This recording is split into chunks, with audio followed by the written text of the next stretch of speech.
Çöller, çəmənlər yaşıl don giymişdi. Qış yuxusundan ayrılmış güllər, çiçəklər min rəngə çalırdı. Lalə elə qızarmışdı ki, elə bir bağrına dağ çəkmişdilər.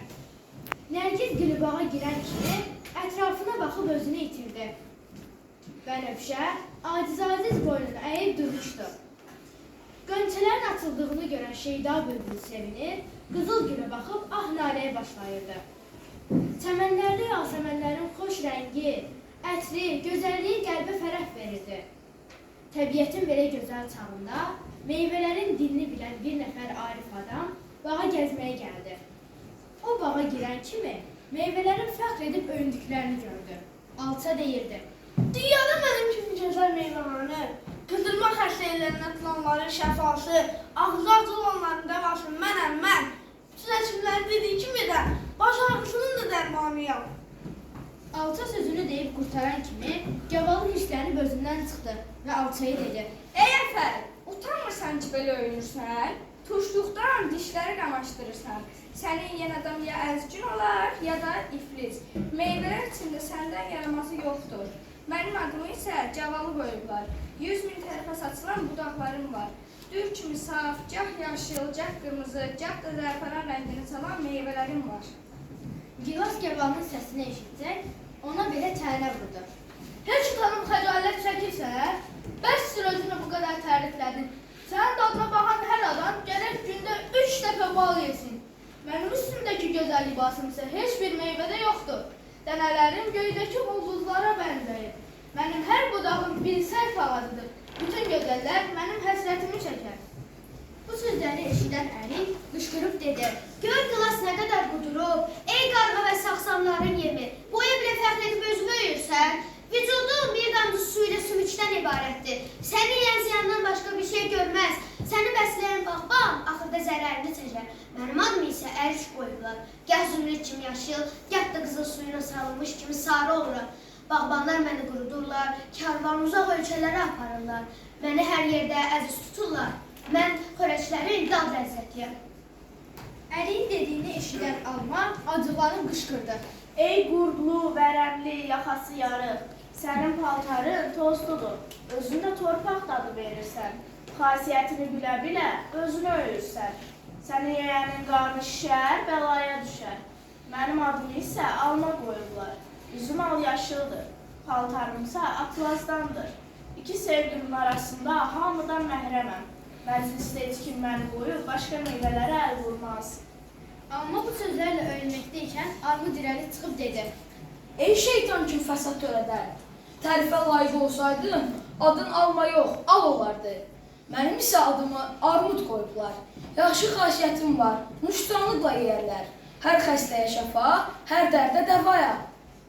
Birdən üzüm onun səsini eşidib qəzəbləndi və armuda belə dedi: Ey qarnını qurtdan rəngi saralmış, ey zəiflikdən başı yekəlmiş, özün dərddə olduğun halda öldürənə necə əlac edərsən? Keçəllərdən bilsəydin, birinci öz başına yapardın. Get birinci öz dərdini sağar, sonra get başqalarına şəfa ver.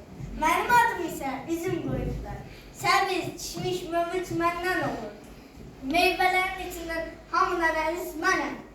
Turşu da məndən olur, halva da məndən olur, şarap da məndən olur, kef məclisinin zinəti də mənəm mən. Heyva bu danışığı eşidən kimi hirsindən sapsarı saraldı. Üzümə dedi: Ağzını yox, səndən hazır şarap içən adamı həm pulu gedər, həm də abrayası. Axırda hamının gözündən düşüb müflis olar, qəmə qüssəyə basar. Ləzzət desən məndədir, dad da, yaxşı ad da. Bütün bağı baxçanı mənim ətrim bürüyüb. Məni bəzək üçün taxtalara düzür, gözəllərə töhfə verirlər. Heyvanın öyündüyünü eşidən narın dilə gəldi: Ay yazıq, utanmırsan belə sözlər danışırsan. Özündən xəbərin yoxdur. Kimlər rəngin saralıb, hamı sənin ağa qoyur. Mənim adımı isə narınc qoyublar. Əynimə elə gözəl paltar geyindiriblər ki, bir şəklimə baxanın xoşu gəlir. Turunc dilləndi: Ey ağılsız, paltar nədir ki onunla fəxr edirsən? Eşşəyin üstünə zərəli naxışlı palan vurmaqla sönüb adam olmaz. Rəngi məncə yaşlıdır, görkəmin təzə. Bu sözləri eşidən nar, narın dilə turuncun fəxr etdiklərinə gülüb dedi: Bu mənasız danışıqlar, bu çalxılar nədir? Rəngə qalsan mənim meyvəmin, çiçəyimin rəngi hamıdan əladır. Tərifə layiq bir şey varsa, o da turşa şirinliyimdir. Mən özümü tərifləyib deyirəm ki, narıncı ilə turuncu nökərim, heyva ilə alma isə qulluqçularımdır. Nar özünü tərif etməkdəykən, bağda xurma bunları eşitdi. Narın üstünə qışqırıb dedi. Az təriflə özünü. Sən belə tərifə layiq deyilsən. Amma mən bütün Ərəbistanda və başqa ölkələrdə məşhuram. Məni Misir və Şam ölkələrdən hər yerə sovqat aparırlar. Məni xoşladıqları üçün cürbəcür adlarla çağırırlar. Xurma özünü tərifləyib qurtaran kimi, adam qeyzlə nərini çəkib ona dedi. Ey səyyah xurma, sənin pisliyin elə bundadır ki, heç vaxt bir yerdə qarar tutmursa, gah Bağdadlı olursan, gah da İsfahanlı. Sənin bu tərifini eşidib lap əridim. Mənim isə o qədər yaxşı xasiyyətlərim var ki, sadalamağa utanıram. Abinabat, noğul, halva məndən hazırlanır. Usta bunları eşidib ağzını açdı. Adama bu sözlərlə sataşdı. Ey kinindən ağzı yumulu, arından üzü örtülüb adam. Sənin səxavətin az, xəsisliyin çoxdur. Millərlə daş düşməyəncə sınmırsan. Mənim isə gönçə kimi ağzım açıqdır. Məni yemək istəyən əziyyət çəkməz. Bundan sonra fıstıq, iydər, şabalı, fındıq, innab, tut, albalı, əncir, zoğal, bud, lumu sözü başlayıb hərəsi özündən bir əfsanə danışdı. Şaftalı deyirdi, padşaham. Fıstıq deyirdi ki, ulduzlar içində ayam. Qoz deyirdi, mən şaham. Fındıq deyirdi, şahənşaham. Lumu deyirdi, mən bu bağın sevimlisiyəm. Şabalıq deyirdi, pəhləvanam. Əncir deyirdi, dünyada məşhuram. İnnab deyirdi, gözələm. Zoğal deyirdi, albalı da özünü tərifə başladı. Tut da tutu kimi dil ötdü. Dincəlib ləzzət almaq üçün bağa gələn Arif adam orada qalmaq istəmədi. Evinə qayıdarkən yolu bostana düşdü. O bostanı elə bir vəziyyətdə gördü ki, az qaldı bağını çatlasın. Burada xiyar özünü tərifləyib təcrübə və bacarığından danışıb deyirdi. Artıq hamınız qəbul edin. Mən sizin şahınızam. Məni duzlu yeyirlər, kəsib yeyirlər, qabıqsız yeyilirəm. Mənim turşum da var. Və mən böyük və uzunam. Ye, qutarmıram. Məni yeyən adamların ürəyini sərinlədərəm.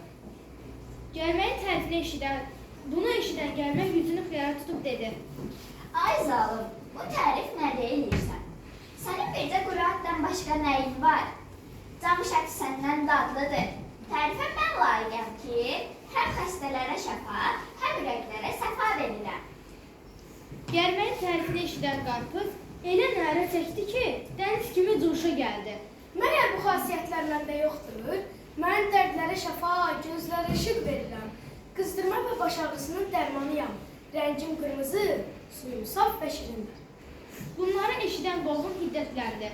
Qarpıza verdiyi vəzirliyi, gəlməyə verdiyi vəkillik mənsəbini əllərindən aldı. Xiyarı mülazim, Şamamanı xadim rütbəsindən qovdu və bostançı əmr etdi ki, bunların cəzasını versin. Xiyarın qabığını soydurub, ixtiyarını əlindən aldı. Gəlməyi bir neçə yerdən yarasını çatlatdı. Qarpızı ortadan böldü. Şamamanı bir kənara atıb dedi. Bu bostanda için şahınız mənəm mən. Bütün meyvələrin başçısıyam. Ətrimin tayı bərabəri yoxdur. Xülasə, qovun o qədər hiddətləndi ki, axırda öz-özünə hisslənib başını yardı. Bunu görən səyyah bostanda qalmaq istəmədi. Dünyanın işlərini heyrət edib, lovğalanlara gülüb yoluna düzəldi. Bu ürünmələr, deyinmələr hamısı yersizdir. Hər bir meyvənin özlüyündə xeyirlidir, özünə məxsusdadır, gözəl ətri, ürək açan rəngi var.